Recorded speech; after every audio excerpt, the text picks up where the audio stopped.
प्रवासी भारतीय दिवस की शुरुआत 2003 में भारत सरकार ने की थी। यह दिन उन प्रवासी भारतीयों को सम्मानित करने के लिए मनाया जाता है जिन्होंने विदेश में रहते हुए भी भारत के विकास में योगदान दिया।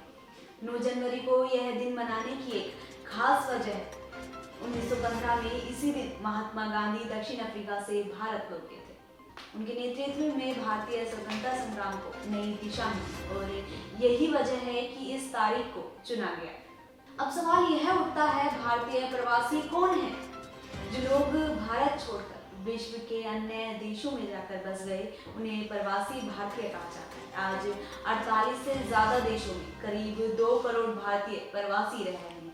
इनमें 11 देशों में 5 लाख से ज्यादा प्रवासी भारतीय हैं जो वहाँ की अर्थव्यवस्था और राजनीति में एक महत्वपूर्ण भूमिका निभा रहे हैं। इन प्रवासियों की पहचान उनके शैक्षणिक, आर्थिक, व्यवसाय दक्षता के कारण मजबूती हुई है।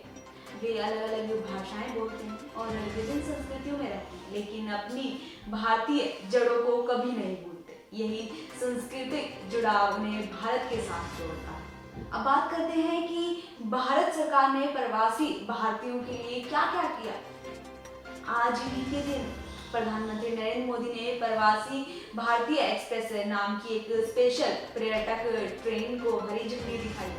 यह ट्रेन प्रवासी भारतीयों को 3 सप्ताह तक देश भर के प्रमुख पर्यटन और धार्मिक स्थलों की यात्रा कराएगी।